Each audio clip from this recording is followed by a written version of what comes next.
Santo Fransiskus Assisi, terlahir dengan nama Giovanni Bernardone.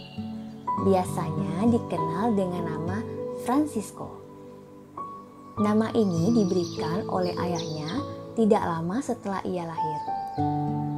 Ia kembali ke Assisi dari perjalanannya di Prancis.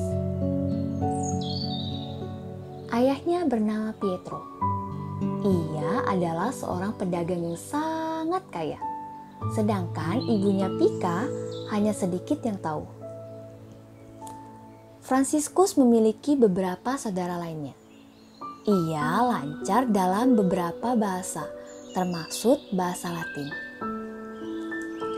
Suatu hari, Bapak Pietro berbicara dengan Fransiskus. Anakku, mari ikut dengan ayah berdagang di kota. Tidak, ayah. Saya lebih senang membaca buku dan bermain bersama teman-teman. Ayolah anakku, ikutlah berdagang denganku, supaya kehidupan kita lebih kaya lagi.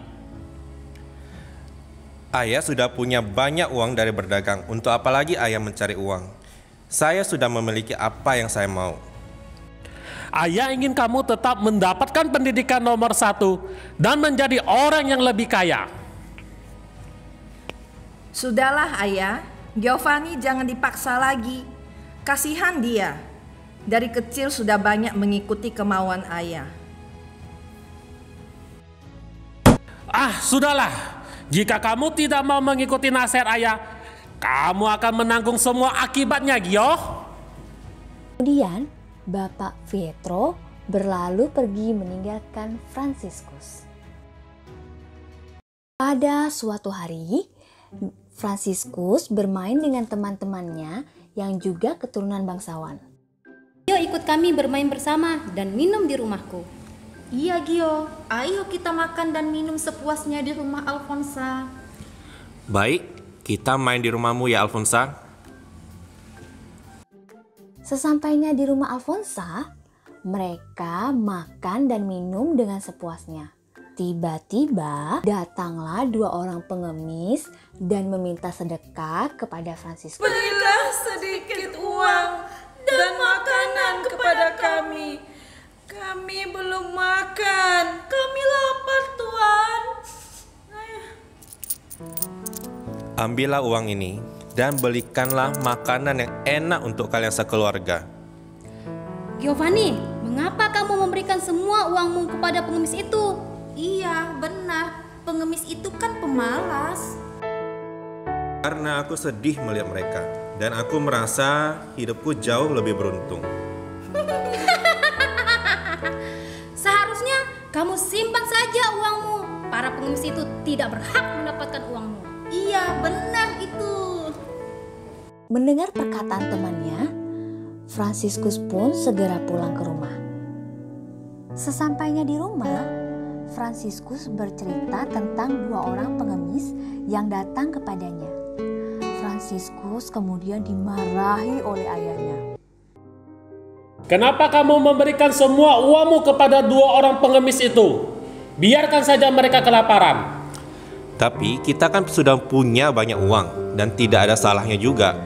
Saya tidak sampai hati melihat mereka kelaparan. Gak apa-apa ayah, kita berbagi sedikit buat mereka. Sudahlah. Kamu tidak mau mendengar perkataan ayah lagi. Sebaiknya kamu keluar saja dari rumah ini. Baiklah ya, aku akan keluar dari rumah ini.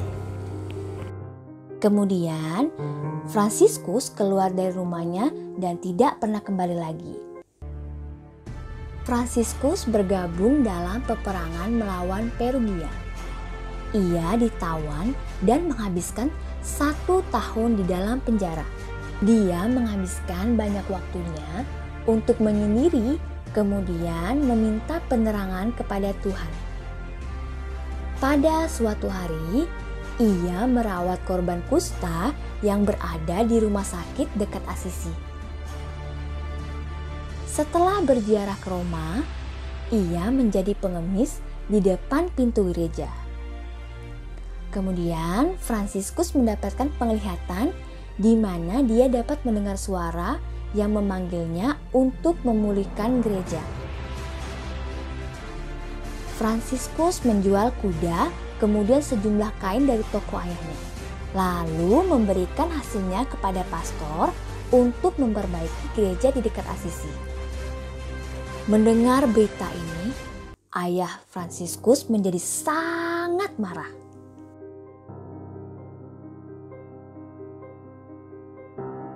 Giovanni, apa yang kamu lakukan? Jangan pernah kamu datang lagi ke rumah ayah. Hartaku tidak akan kubagikan kepadamu. Pergi sana. Sabar ayah, jangan terlalu keras sama Gio. Pun ayah, aku mohon kepadamu. Ayah mau mengampunimu, asalkan kamu mau ikut berdagang bersama ayah. Tidak ayah, saya tidak mau bersama ayah. Baiklah, kamu segera pergi dari sini. Ayah tidak mau melihatmu lagi. Baik ayah, aku akan pergi, dan lebih baik aku menolong orang-orang yang sakit dan miskin di luar sana. Sementara itu, Fransiskus sekarang menjadi pengelana dan gelandangan di perbukitan sekitar Assisi.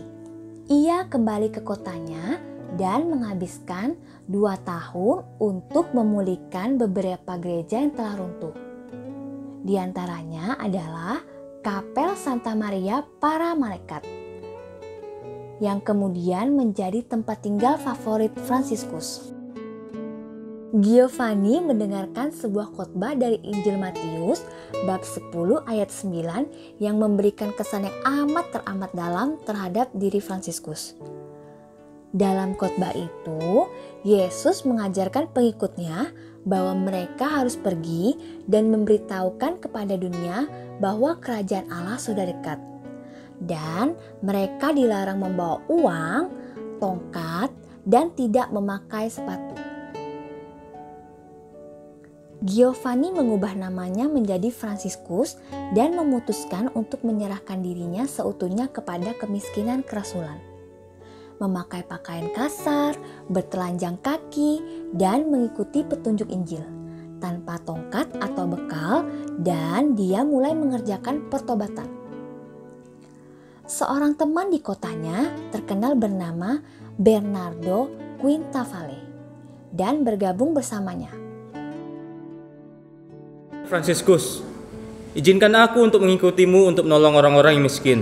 Aku akan menjual hartaku dan menyumbangkan bagi orang-orang yang memerlukan. Mari ikut denganku. Kita tidak hanya menolong orang-orang sakit, kita bisa juga merawat binatang, menanam pohon yang lebih banyak. Baiklah, aku akan mengajak teman-teman yang lain. Akhirnya, teman-teman Fransiskus dalam setahun mencapai 11 orang. Fransiskus menyebut mereka Fratres Minores. Dalam bahasa Latin berarti saudara-saudara hina. Tetapi mereka banyak menghabiskan waktu untuk berkeliling daerah-daerah pegunungan Umbria, selalu bergembira dan bernyanyi. Tetapi juga memberikan kesan yang sangat mendalam kepada pendengarnya oleh ketulusan hati mereka. Menurut legenda, Santo Fransiskus berkhotbah kepada burung-burung dan binatang-binatang lainnya. Kini ia dikenal sebagai santo pelindung bagi binatang dan lingkungan hidup. Patungnya seringkali diletakkan di taman untuk menghormati minatnya terhadap alam. Pesta Fransiskus Assisi dirayakan pada setiap tanggal 4 Oktober. Sekian drama tentang Santo Fransiskus Assisi. Terima kasih sudah mendengarkan.